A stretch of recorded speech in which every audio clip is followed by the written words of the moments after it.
ವೃದ್ಧ ದಂಪತಿಗಳು ಅನುಮಾನಾಸ್ಪದವಾಗಿ ಸಾವನ್ನಪ್ಪಿರುವ ಘಟನೆ ಶಿವಮೊಗ್ಗ ಜಿಲ್ಲೆಯ ಭದ್ರಾವತಿ ನಗರದ ಭೂತನಗುಡಿಯ 5ನೇ ಕ್ರಾಸ್ನಲ್ಲಿ ನಡೆದಿದೆ. 78 ವರ್ಷದ ಚಂದ್ರಪ್ಪ ಹಾಗೂ 75 ವರ್ಷದ ಜಯಮ್ಮ ಮೃತರಾದ ದಂಪತಿಗಳು. ಚಂದ್ರಪ್ಪ ಬಿಎಸ್ಐಎಲ್ ನಿವೃತ್ತ ನೌಕರರಾಗಿದ್ದು, ದಂಪತಿಗಳು ಕಳೆದ 10 ವರ್ಷದಿಂದ ಪ್ರತ್ಯೇಕವಾಗಿ ವಾಸವಿದ್ದರು. ತಂದೆ ತಾಯಿಯನ್ನು ಬಿಟ್ಟು 3 ಗಂಡು ಮಕ್ಕಳು ಪ್ರತ್ಯೇಕವಾಗಿ ವಾಸವಿದ್ದರು. ಸಮಯ ಸಿಕ್ಕಾಗ ಮಕ್ಕಳು ಬಂದು ತಂದೆ ತಾಯಿಯನ್ನು ಮಾತನಾಡಿಸಿಕೊಂಡು ತೆರಳುತ್ತಿದ್ದರು.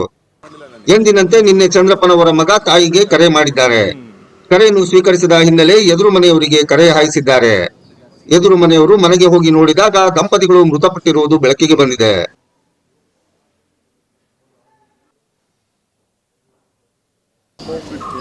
ಯಾಕೆಂದರೆ ಇಬ್ಬರು ಮಾತಾಡೋಕ್ಕಾಗಿಲ್ಲ. ಏನು ಮಲಗಿದ್ದಾರೆ ಅಂದರೆ ಡಾಕ್ಟ್ರ್ ಹೇಳ್ತಾರೆ ಒದ್ದಾಡಬೇಕಿತ್ತು, ಒದ್ದಾಡಿದ್ರೆ ಸ್ವಲ್ಪ ಇದಾಗ್ತಿತ್ತು ಅಂತ. ಒದ್ದಾಡಿಲ್ಲ ಅವರು, ಹೆಂಗೆ ಮಲಗಿದ್ರೆ ಹಂಗೆ. ನಾನೇ ಬೆಳಿಗ್ಗೆ 9 ಕಾಲಿಗೆ ಫೋನ್ ಮಾಡಿದೆ. ಅಪ್ಪ ಅಜ್ಜ ಮನೆಗೆ ಡೈಲಿ ಫೋನ್ ಮಾಡ್ತೀನಿ, ಫೋನ್ ರಿಸೀವ್ ಮಾಡಲಿಲ್ಲ. 9 ಕಾಲಿಂದ 9:45 ತನಕ ಟ್ರೈ ಮಾಡಿದೆ, ಫೋನ್ ರಿಸೀವ್ ಮಾಡಲಿಲ್ಲ. ಯಾಕೋ ರಿಸೀವ್ ಮಾಡ್ತಿಲ್ಲ ಅಂತ ಹೇಳಿ ಗಾಬರಿಯಾಗಿ ಆಗ ಎದುರುಗಡೆ ಮನೆಯವ್ರಿಗೆ ನೋಡಪ್ಪ ಅಂತ ಹೇಳಿದೆ.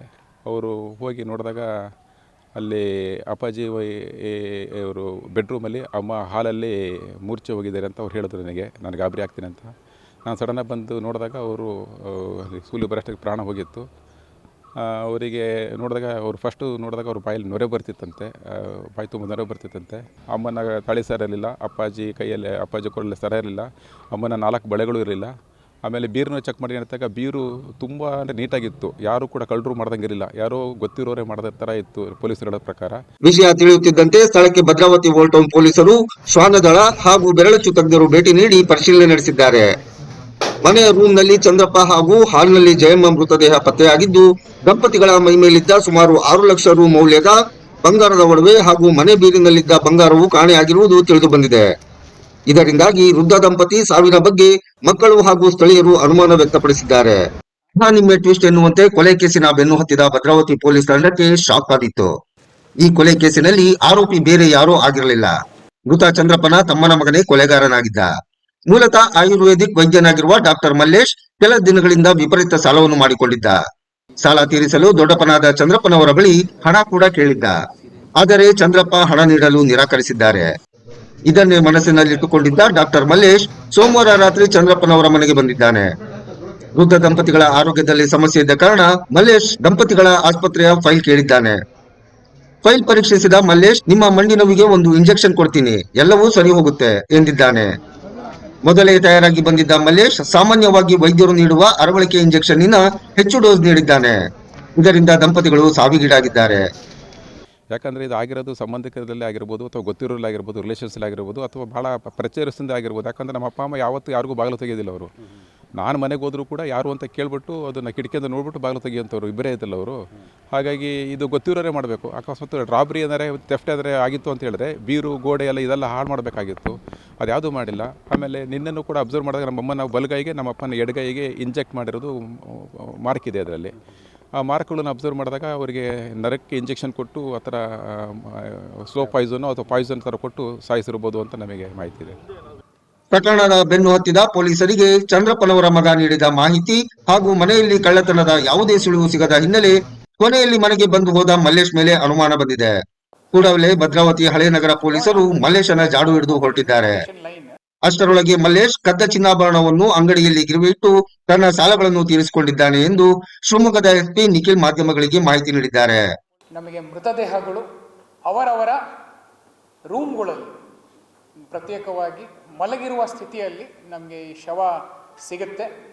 ಈ ಶವವನ್ನು ನಾವು ಪ್ರಾಥಮಿಕ ತನಿಖೆಯಲ್ಲಿ ಒಂದು UDR ಆಗಿ ನಾವು ತಗೊತೀವಿ.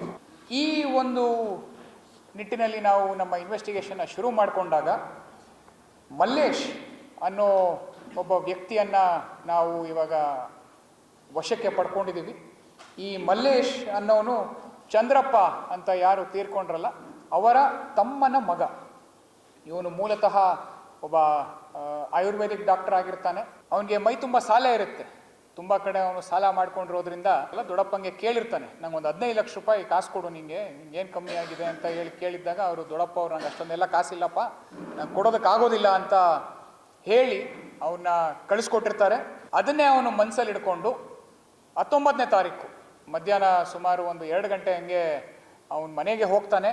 ಮನೆಗೆ ಹೋಗಿ ಅವರ ಯಾರು ದೊಡ್ಡಪ್ಪ ಮತ್ತು ದೊಡ್ಡಮ್ಮನ್ನ ಮಾತಾಡಿಸಿ ನಿಮಗೆ ಏನು ನೋವಿದೆ ನಿಮ್ದೊಂದು ಸ್ವಲ್ಪ ಹಳೆ ರಿಪೋರ್ಟ್ಸ್ಗಳೆಲ್ಲ ಕೊಡಿ ಅಂತ ಕೇಳ್ತಾನೆ ಅವನು. ಕೇಳಿದಾಗ ಅವರು ಅವ್ರ ಹಳೆ ರಿಪೋರ್ಟ್ಸ್ ಎಲ್ಲ ಒಂದು ಸ್ವಲ್ಪ ತೆಗೆದು ಕೊಡ್ತಾರೆ. ನಿಮಗೆ ನಾನು ಒಂದು ಇಂಜೆಕ್ಷನನ್ನು ಕೊಡ್ತೀನಿ, ನಿಮ್ಮ ಮಂಡಿ ನೋವು ಸರಿ ಹೋಗುತ್ತೆ ಒಂದು ಅವ್ರಿಗೆ ನಂಬಿಸಿ ನಂತರ ಅವನೇ ರೆಡಿಯಾಗಿ ಬಂದಿರ್ತಾನೆ ಒಂದು ಸಿರೆಂಜ್ ಸಮೇತ.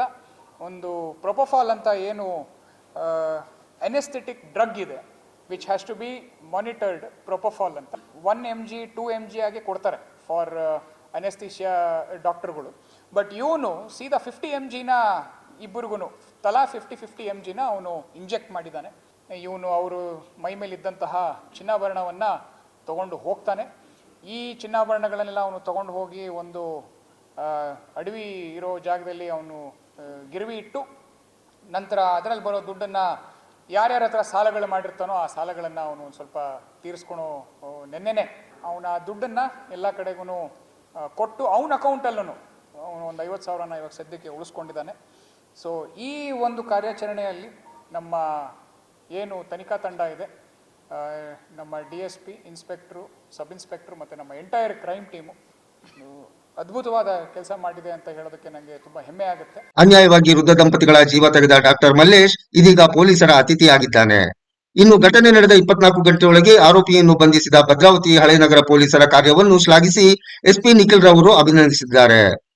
ಸೊ ಈ ಒಂದು ಕಾರ್ಯಾಚರಣೆಯಲ್ಲಿ ಭಾಗಿಯಾದಂತಹ ಎಲ್ಲ ನನ್ನ ಅಧಿಕಾರಿ ಮತ್ತು ಸಿಬ್ಬಂದಿಯವರಿಗೆ ನಾನು ನಮ್ಮ ಶಿವಮೊಗ್ಗ ಜಿಲ್ಲಾ ಪೊಲೀಸ್ ವತಿಯಿಂದ ಅಭಿನಂದನೆಗಳನ್ನು ಸಲ್ಲಿಸ್ತಾ ಇದ್ದೀನಿ. ಒಟ್ಟಾರೆಯಾಗಿ ಸಹಜ ಸಾವಿನಂತೆ ಕಂಡುಬಂದ ವೃದ್ಧ ದಂಪತಿಗಳ ಕೊಲೆ ಪ್ರಕರಣ ಭದ್ರಾವತಿ ಜನತೆಯಲ್ಲಿ ಆತಂಕ ಹಾಗೂ ಆಶ್ಚರ್ಯವನ್ನುಂಟು ಮಾಡಿದೆ.